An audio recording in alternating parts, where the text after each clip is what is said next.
Seguimos en Cosa Pública 2.0 y vamos a la línea telefónica para saludar y agradecer enormemente a Julio Hernández, autor de la columna Astillero en Diario La Jornada desde hace varias décadas y también productor desde su canal de YouTube de este espacio informativo que transmite de 1 a 3 de la tarde todos los días, y pues que le queremos agradecer porque es un analista acucioso, crítico, inteligente de la realidad nacional, y pues le agradecemos que esté con nosotros para que nos comparta su análisis. Julio, ¿cómo estás? Muy buenas tardes. Muy buenas tardes, qué gusto de estar con ustedes y con la audiencia de Radio UDG. A la orden. Muchísimas gracias, Julio. Bueno, como siempre nos gustaría conocer tu opinión acerca del panorama electoral, en qué situación se encuentra en este momento. De nuevo sale una tanda de encuestas, me parece que desde la semana pasada hasta ayer, creo que eran 3 o 4 encuestas, todas les dan una clara mayoría a la candidata, a la virtual candidata del bloque de partidos oficialista, Claudia Sheinbaum, encima de Xóchitl Gálvez. La más encuesta que le dan quizás menos diferencias, de hecho se supone de una encuestadora cercana al PRI o al PAN. ¿Cuál es tu punto de vista de cómo se va conformando la competencia electoral? ¿Cómo estás viendo la posibilidad de que se sume Samuel García por Movimiento Ciudadano y la expectativa de Marcelo Ebrard todavía?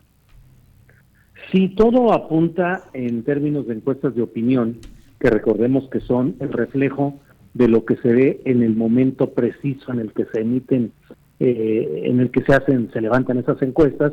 Bueno, pues todo apunta a que Claudia Sheinbaum tendría ganadas holgadamente las elecciones presidenciales de 2024. Sin embargo, la política no se mueve necesariamente en esos rumbos tan precisos y tan predeterminados. Siempre resultan incidentes, accidentes, detalles, circunstancias, a veces hasta el azar tiene implicaciones electorales. Sin embargo, aquí me parece que entrando a uno de los polos de la ecuación electoral actual, que es el de Xóchitl Gálvez y el Frente Amplio por México, me parece que allí está parte de la clave en la que uno puede entender esta enorme distancia que, según las encuestas de opinión, lleva Claudia Sheinbaum.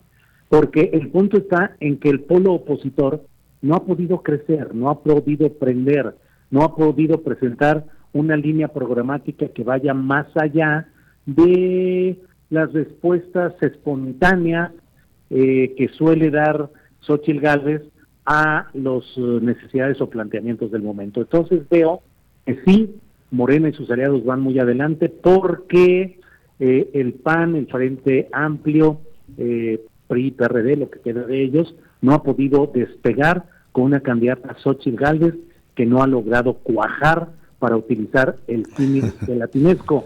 Y respecto al Movimiento Ciudadano, pues ahí siguen estancados en la espera de que haya esa propuesta que no parece destinada a ganar, sino simplemente a acercarle más votos a Movimiento Ciudadano. Y Marcelo Ebrard, que creo que cada día que sigue entrampado en el proceso interno de Morena, es un día de efectividad política que va perdiendo. Lo veo disminuyendo, puede repuntar, pero lo veo disminuyendo. Así es. ¿Y se esperaría o contemplas tú un replanteamiento de la estrategia del bloque opositor para tratar de recomponer, pues, digamos, como el estancamiento en el posicionamiento de Xóchitl Gálvez?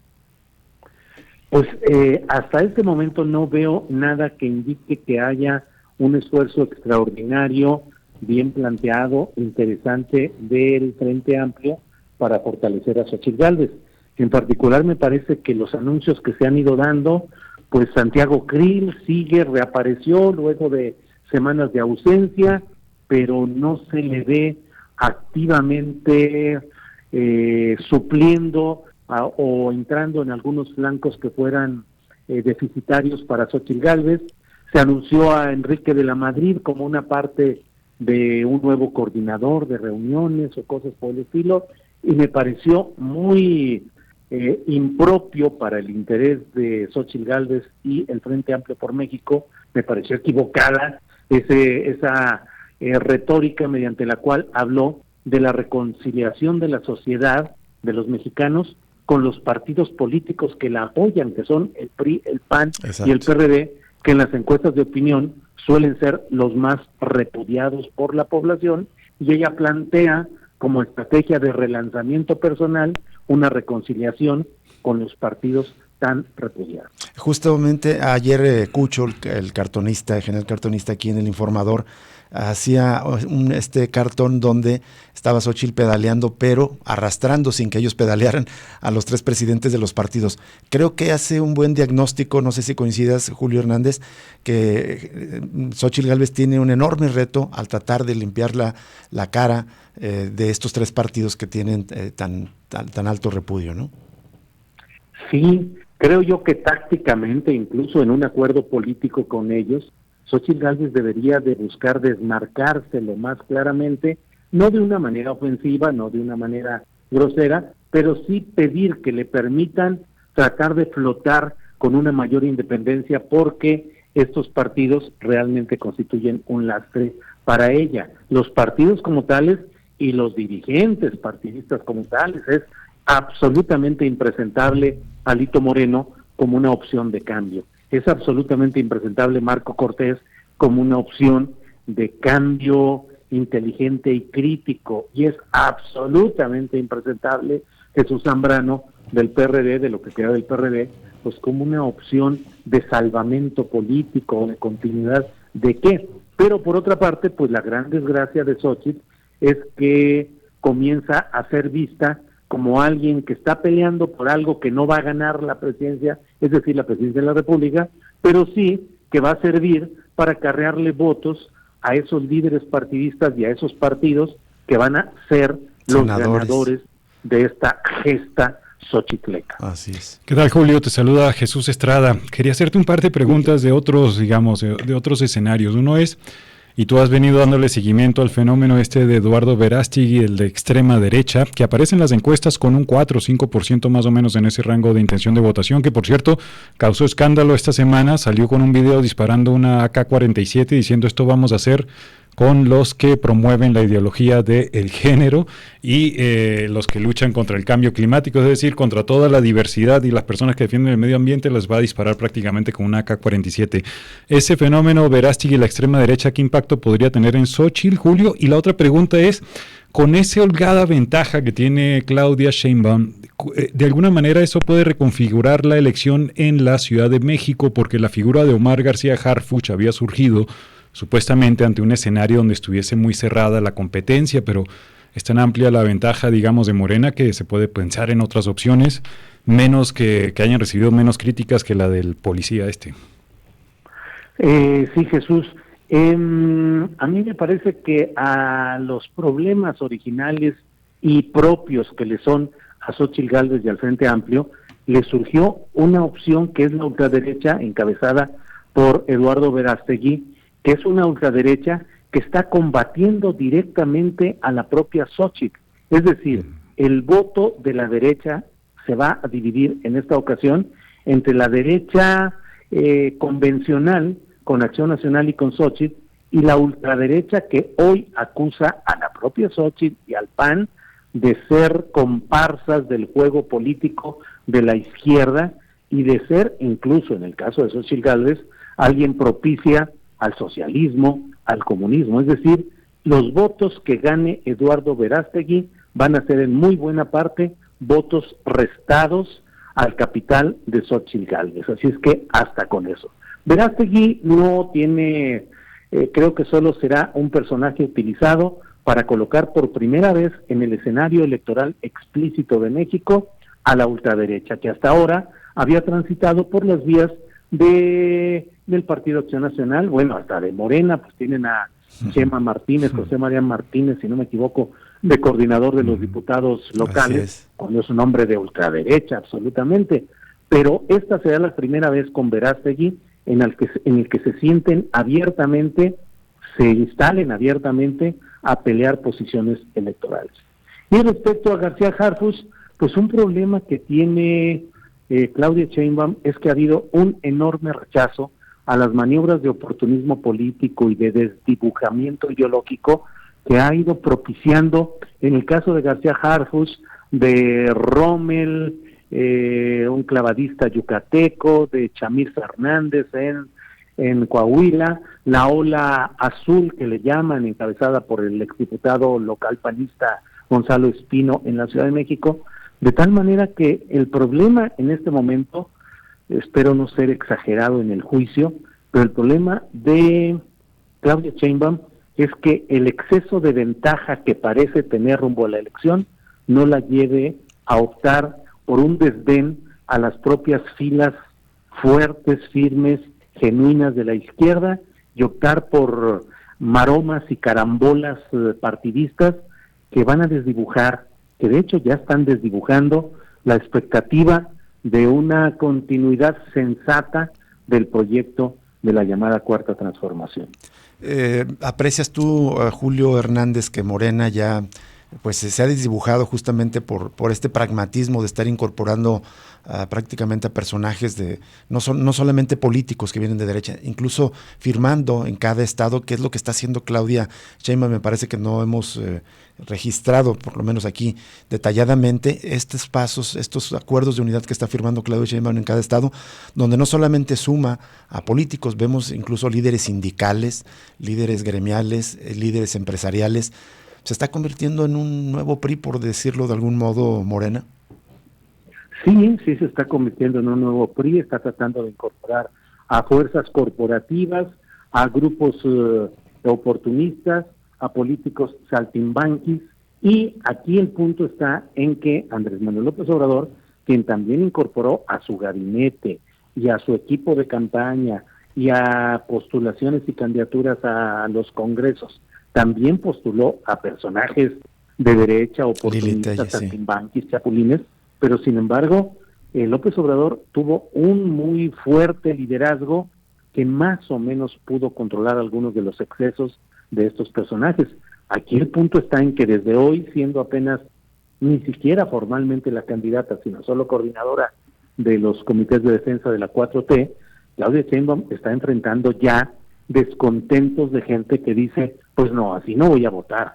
Plan C, votar acríticamente por todo lo que me presenten. No, ya no. Exacto. Se va a revisar uno por uno y se verá a cuál se apoya y a cuál no. Esos son los riesgos que ya va enfrentando Claudia Sheinbaum. Julio, hoy haces un apunte también hablando de Claudia Sheinbaum, que pospuso una visita a Tabasco durante 20 días, aparentemente porque no estaba en este momento en la agenda a Adán Augusto López. ¿Estás viendo algún tipo de fractura con Adán Augusto, con otros candidatos a coordinar a la Cuarta Transformación, o es solamente un ajuste de agenda literalmente? No. Adán Augusto López Hernández no se ha presentado a ninguno de los actos de campaña que ha hecho, de campaña o como les queramos llamar, claro, que ha hecho Claudia Sheinbaum después de recibir la constancia de que fue electa como coordinadora de los comités de la 4T. Adán Augusto López Hernández ni siquiera estuvo ese día histórico para este movimiento en el que se le dio la constancia de coordinadora a Claudia Sheinbaum, y desde entonces no ha aparecido en ningún acto con ella. Y luego, pues se filtró desde instancias cercanas a él que lo iban a nombrar presidente nacional de Morena o coordinador nacional de la campaña de Claudia, cosa que no se ha materializado. Y ahora que va Claudia a Tabasco, pospuso durante 24, 25 días esa visita que estaba anunciada, la pospuso, pues porque creo que no hay arreglos con Adán Augusto, que tuvo un papel muy complicado por acusaciones diversas, por gastos espectaculares, claro, y porque parece que no ha encontrado la negociación que esperaba para reinsertarse al equipo de Sheinbaum. Julio, y quería preguntarte ahora en escenarios estatales, ¿cómo estás viendo en el caso de Jalisco? Todavía estamos pendientes de definiciones, tanto del lado de Movimiento Ciudadano como del lado de Morena, o de posibles alianzas que siguen todavía a nivel de rumores, por ejemplo, una posible alianza Morena, Hagamos y el Partido Futuro. ¿Cómo estás viendo el acomodo de fichas acá en Jalisco? Pues mira, lo que veo es que Morena pues tiene todavía todas las cartas por resolver. Carlos Lomelí sigue siendo ahí un aspirante, al menos desde el centro del país, visto como el favorito de las instancias decisoras, quien quedó en primer lugar en la votación del Consejo Estatal de Morena en Jalisco, una activista relacionada con programas de bienestar social, pero al menos no con un pleno conocimiento nacional, ni con, parece que no, sin una experiencia administrativa más fuerte. Entonces, ahí pareciera que el imán de López Obrador puede jalar muchos votos, pero el problema es cuál va a ser el perfil que presente Morena, un perfil exitoso, aceptable. Por el lado de MC, pues sigue ahí la batalla entre las posturas de Dante Delgado y de Enrique Alfaro, y lo que se habla de esta posibilidad de una alianza en estos partidos, pues sería, si no me equivoco, una alianza que involucraría también al propio grupo Universidad de Guadalajara, que implicaría pues sus reacomodos interesantes por cuanto las distancias o los choques que en el pasado hubo entre ese grupo y el poder de Alfaro. Por ahí lo veo. Y finalmente, Julio, también sobre escenarios estatales, ayer escribías que la decisión del INE de ordenar, me parece que así va a quedar finalmente, decretar que de las 9 gubernaturas en disputa, en 5 se postule mujeres, cambiaría escenarios incluso en la Ciudad de México, ¿no? Esto podría abrirle la puerta a Clara Brugada. ¿Lo estás viendo así de esa manera todavía? Lo sigo viendo como una posibilidad seria de salir, de destrabar el conflicto que se ha generado entre la porción más crítica y más progresista de Morena en la Ciudad de México, que está con Clara Brugada, y el otro segmento, que es un segmento muy viscoso, muy pantanoso, que apoya a García Harfuch. Creo que esa resolución del INE le ayudaría, pero no sé si los tiempos todavía den, porque podría impugnarse esa resolución del INE, claro, ante el Tribunal Electoral, que todavía se llevaría tiempo en resolver, y bueno, y en el fondo pareciera que los actores de poder real en Morena están alineados y comprometidos con sacar adelante, a como dé lugar, la postulación de García Harfuch. Reflexionarán, entrarán en razón, dirían algunos, o se aferrarán a la postulación de García Harfuch, pues es el siguiente episodio de esta telenovela chilanga. Y si nos permites, justamente en próximas semanas conversamos de este siguiente episodio, Julio. Bueno, ahí seguimos adelante, con mucho gusto. Y gracias de verdad, Julio, por compartir con nosotros tu análisis. Muy buenas tardes, saludos cordiales. Hasta luego, gracias. Buenas tardes. Gracias. Él es Julio Hernández, autor de Astillero. La recomendamos cada día en la jornada. Se escribe esta columna donde pues es una bitácora, podremos decir, muy puntillosa, muy acuciosa de la realidad político-electoral del país. Sus videocharlas astilladas también en YouTube. Muy interesantes. Buenas. Y sus programas, por cierto, muy recomendable. Yo no lo he visto completo, me lo recomendó mi esposa. La entrevista que tuvo con Temoris Greco y Fernando del Bueno Abad sobre el conflicto Israel-Palestina. Y justo sobre esto vamos a hablar, vamos a presentarles las notas que tenemos del día sobre este conflicto al regreso del programa.